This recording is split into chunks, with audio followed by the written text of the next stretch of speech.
Stop.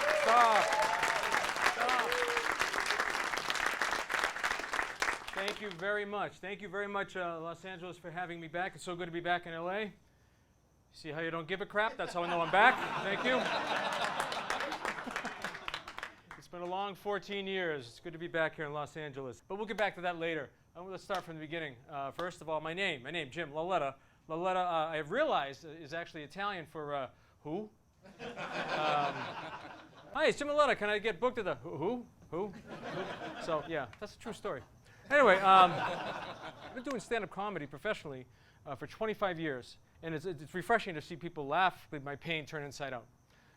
And I'm grateful for this platform because, you can't do that at the Gap. You know what I mean? I'm three different people. I'm a gay man, I'm a comedian, and I'm also a recovering addict. I try to escape being that gay man. I try to escape being a comedian. I try to escape being an addict. And one of them definitely has to go because my jaw hurts. And see what I did? Anyway, no, it's always been about escape from me. Escape from who I am. I'm the youngest of four, an Italian family. My parents were 40 when they had me. I think my nickname was, whoops. Yeah, my father used to look at me. You know that look, say you wake up in the morning, you have a brand new car. You wake up the next morning, you see the car with a giant dent in it. That's how he looked at me, like, oh, are you kidding me? Jesus Christ. If I was only a little more careful, I could have avoided that. I lived in a triple-decker. Now, back in the East Coast, a triple-decker is this. My parents were on the first floor, my grandmother was on the second floor, and the uncle we didn't talk about was on the third floor. He had a lot of guests at weird hours of the night. He used to come, that would be my floor. and I was the uncle who had the weird people, and my sister was on the second floor. So it was a rotation, I was basically on the waiting list for years, and I got the top floor. And I'm versatile, so that's confusing. So I always got what I wanted in a very warped kind of way, and my father never hugged me. The end. No. I was never chastised or bullied for being gay. I was never called faggot because I wasn't effeminate. I was butch. Two labels I can't stand. Although I am very butch. I can't stand them. Labels are for cans. I was bullied for being a weird kid, because of my ADD. I'd be looking out the window counting the sparrows. That would be my thing. Grades 1 through 8, Sacred Heart School. I'm not making this up. Sparrow, sparrow, sparrow, blue jay. Sparrow, sparrow, sparrow, blue jay. And I get a smack in the face from a nun. That was our medicine, because we didn't have ADD. We had ADB, another dumb bastard. And that's how we were treated. So I was bullied, not only by the other kids, but by the teachers as well. The teachers would bully me. I found out I had a gift of doing impressions. My first impression, no lie, sounds like a bit. No lie, was Paul Lynde. And all I would say was, oh my goodness. And I'd kill. They'd be on the asphalt in the schoolyard, pissing themselves laughing. Acceptance from my dad was always to make my dad laugh. My dad wasn't a hugger. No Teletubbies came out in 1929, all right? I always wanted that hug from my dad, and it doesn't, most of us did. Maybe didn't, but you didn't know my dad. Anyway, my family was very good about it. In fact, a little story about me coming out to my mom. It was upstairs when I finally got the third floor. It's like an attic apartment. I was like a really cool, like Greg Brady living up there. Instead of beads, I had salamis hanging on the door. So I brought her upstairs on the third floor, and I said, Mom, there's something I need to tell you. It's been eating me up, and I just need to let you know that I'm gay. She looks down, she looks at me, she goes, I know. I says, you know? Why couldn't you tell me? A while ago. I'm 25. That's like 40 in my world. I says, but I'm not telling Dad. She goes, I'll take care of your father. So she goes downstairs. I hear,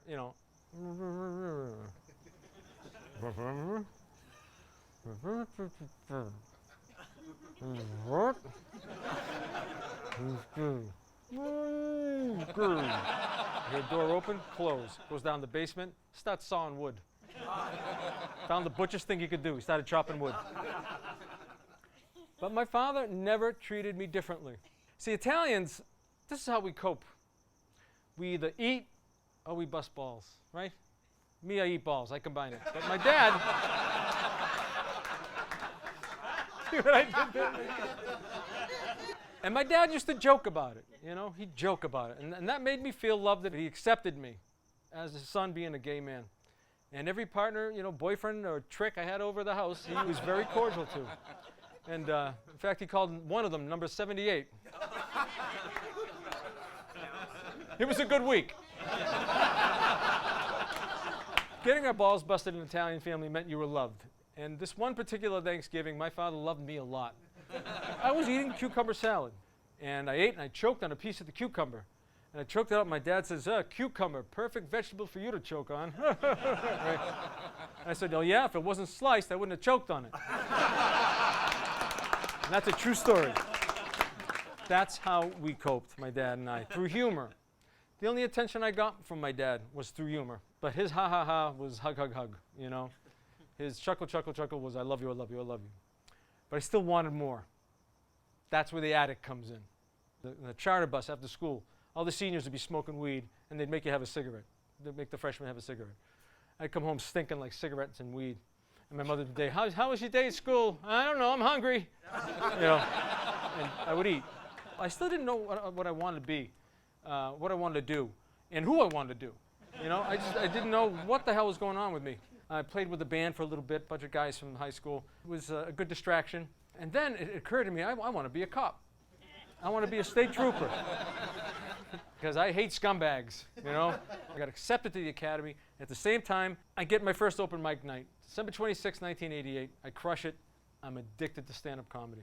And I said, I'm going to be a comedian instead. And plus, the uniform clashed with my eyes. So it was an easy choice to make. I worked professionally from that point on for 25 years. As a comic, I was still in the closet. I used to say to my colleagues, I'm not a gay comedian, I'm a comedian that happens to be gay. It's nobody's business. There would be no jokes about relationships. I would never say I had a girlfriend. It would just be this crazy, absurd, stream of consciousness kind of stuff. Let's fast forward to 1992. I was America's Funniest People. I came second place. I lost to a bulldog and a tutu on a skateboard. America's Funniest People. I lost to a bulldog. Anyway. So the next time I came to LA is when I came to visit my good friend, Todd Parker, who was living out here. And he got me a spot at the Laugh Factory. And at the Laugh Factory, I went up there for 5 minutes, and I killed. I had probably one of the best sets of my life. And I had somebody pass me a card that said Shapiro West and Associates on the card. Shapiro West and Associates produced Seinfeld, and also managed Jerry Seinfeld, and Kevin Meaney and George Wallace, and all these greats. He said, are you thinking of moving out here? I said, well, I don't know. You know, I just visited my friend Todd. You know. Came back home. I got a phone call from George Shapiro himself. And he's talking to me on the phone, telling me he sees greatness in me and wants me to move out there. I talked to my family about it. Meanwhile, I talked to my partner at the time. I told him about the opportunity I had. He wasn't supportive. We broke up. Bye-bye. So I came. Thank you very much. See? Yeah. So I show up in LA. All my dreams coming true. I'm on television. Bud Friedman called me the next Jerry Seinfeld. Oh, here he is, the next Jerry Seinfeld, right? I got on the Aspen HBO Comedy and Arts Festival. I was at the Best of the Fest. I won my group. There was like 5 people, new face group. Best of the Fest, all 5. All 4 are famous now. Anyway, yeah, bitter, party of 1. So, but they're all wonderful people, and I'm happy for them. So, I come back, and I'm starstruck. I have tunnel vision. I didn't realize what I really needed to do out there is I had to present something to my management. I had to say, here's an idea, here's this and this and this. I just sat there and waited for stuff to happen to me. I was so green, and I was so naive. And then I met this guy. He was wonderful. He was a gymnast, and he was beautiful. And he was a spark of light. He was out of his mind. And I found that very attractive. Because he was so cool and open with his gayness, and I said, that's what I want. I want to be so open about it, and I'll give a shit. And at the same time, he introduced me to 3 sisters, Esther, Tina, and Gina. One day, I wake up one morning, he's not in bed. He hadn't come to bed all night. I go out in the kitchen, there's Post-it notes everywhere. I said, you done Crystal, didn't you? Right. She goes, what? And he started crying. He goes, and his defense was, you never tried it, so you can't judge me. I finally folded, and I said, okay, let's see what the big deal about this Tina is. So he puts a little bump, I'll never forget it, I could see it so vividly, the size of a Tic Tac right here on my knuckle. I says, now what do I do? Just put it there and you snort it. So I did. I was up for 3 days. 3 days in that one bump. And I was in love. I was in love with the stuff. And it wasn't even about sex back then. It was about dancing and being with Dennis and going out and having a good time. That's the seed that crystal meth plants. Plants this great seed of, is just wonderful. You're going to love me forever. You're never going to want to leave me. I noticed my career started dwindling. My 3-year contract with Shapiro West was up. They didn't re-sign me. The auditions stopped. Everything stopped. Everything came to a screeching halt. The TV, everything stopped. So who do I blame? I blame me. My self-worth. I'm useless. It was a big failure. So I did that for a couple of years. And then I ended up leaving Dennis. And I meet this other guy who introduced me to cocaine because cocaine was classier. And cigarettes and cocaine. That's all it was, cigarettes and cocaine. And I ate once in a while because I couldn't fart. Oh, I'm not farting. I better eat. It's an Italian thing. Things turned around again. It's like I had all these opportunities in front of me and I screwed them up. I was opening for Louis Anderson at the MGM Grand. And it was probably one of the sweetest gigs you'd ever want. Fast forward to a horrible night with this person who said something insulting to Louis, brought the person to my hotel, said, here's $400, get out, go home, we're done. As a comic, you'd think I'd have better timing. No. He destroyed the room, broke some mirrors, threw stuff at me, got arrested. Louis fires me, the MGM kicks me out. And that, my friends, is when Tina got a hold of me, career's over, it's time to go home to mama. I moved home, weighing 168 pounds. A broken man. But when I moved home, the comedy community took me back with open arms. And I worked steadily. And I started slowly getting my self-esteem back. I met a guy who was wonderful, was with him for 8 months, and he dumped me because I was doing drugs secretly behind his back. And he figured it out. He was a smart guy. Then I met another fella, much younger, 19-year-old stripper named Tony. And Tony I was with for 8 months. And after I broke up with Tony, I get a call from his ex saying, did Tony ever tell you he was HIV positive? I said, no, he didn't take the time to tell me that. Went into denial for a couple of years. I was with a wonderful guy for 4 years. In the second year of our relationship, we both tested positive for HIV. My mother, she knew there was something up. My mother knows everything. What's up with you? And I told her I was HIV positive. And the phone was silent. My dad really never spoke about it much. I told my siblings. When we broke up, my heart was broken because I did love him. But here I was, an alone man with HIV, and who the hell was going to want me? I was scared. I was scared out of my mind. And guess who I called? Tina, that's right. And she wasn't too hard to find. So I had a blast with her again, and her sister showed up, and their cousin, Kay. Yeah, their cousin Kay, she wants around, bop, then, ketamine. Cat tranquilizer. Meow, meow. Stupidest drug. The only drug I ever did once. That's how bad it is. I woke up in an alley. The next day, my stomach was shaved. There was iodine on my balls. Apparently, I was almost neutered. That's the story I'm sticking to.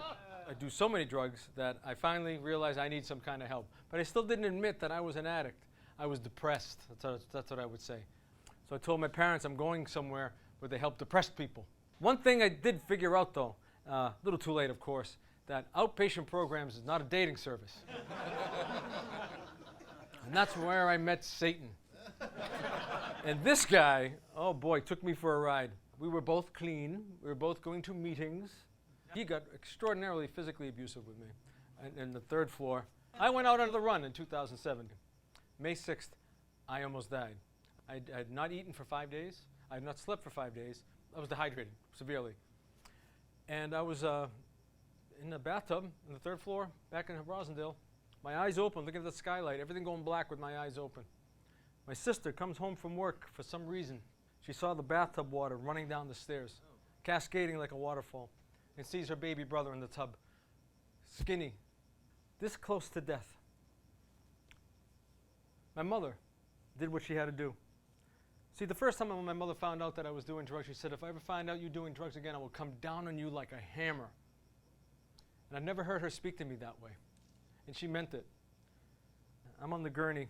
They're bringing me down the stairs because I was stiff, living rigor mortis. I couldn't move. All my organs were failing.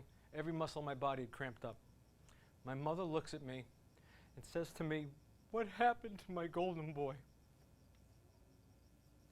And you think that would be enough to make a man quit. I did stop for 3 years. I stopped for 3 years. I started going to meetings. Started with CMA, which I would tell my friends I'm going to the Country Music Awards. And CMA worked for a while. My addiction really was calmed, because it never died. My addiction's an animal. It's a beast. It's a living thing. It lives in the corner of my mind, and it's doing push-ups, just waiting for me to fuck up. Waiting. And it waited. It waited. My dad died 2010. I stayed sober for my mom. I stayed sober for my dad, and I took care of that man. I finally got the hug, and I finally got the "I love you" the day before he died. And I felt like my life was full. And I got the gratitude from my mom, being the man to step up to take care of him during that time and be there for her. So, thank you. Yeah, wait.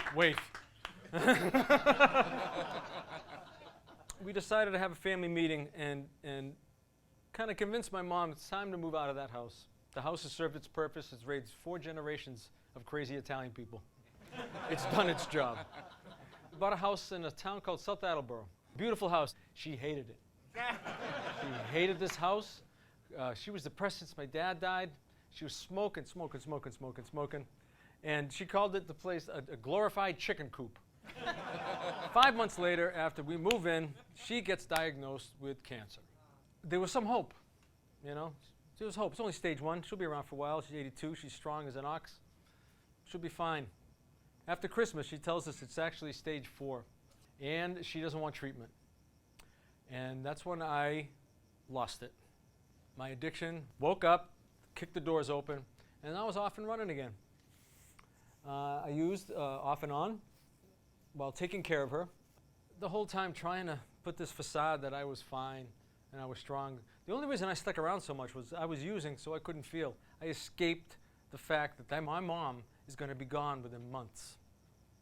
So 1 year ago today, Rita Lauletta passed away. They say don't live life with regret, guilt, or shame. The only regret I have today is not being in that room when my mother left. Every day I've thought this, she's wondering where I am. Where's my golden boy? Why isn't he here?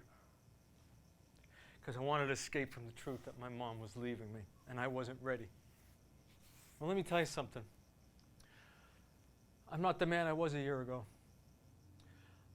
I got offered this opportunity to tell my story, and it's borderline miraculous to me. I stopped using about 4 days before I came out here. I am clean and sober today. Because I'm willful. I'm willful to be clean and sober. I have a disease. I have a disease of addiction. It's an insidious, tricky, baffling bitch. And it'll pounce. It'll pounce when you least expect it. If I had not stopped using, I wouldn't be here right now in front of you wonderful people who've shown me so much support and so much love. And I've known some of you just less than 24 hours. You've given me hope to maintain this sobriety. There are people who are probably doubtful of that. I plan on staying sober for the rest of the day. I can't tell you about tomorrow. I hope to be sober tomorrow. Because when I was sober, I was happy. I was focused. And I had purpose.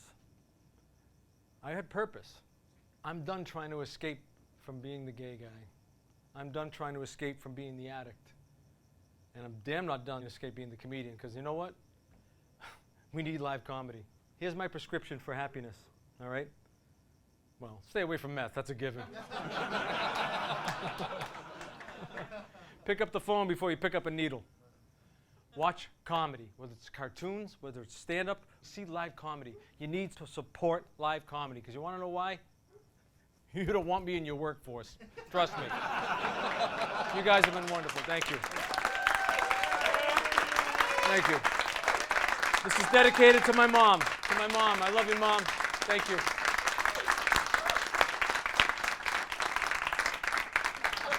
Thank you.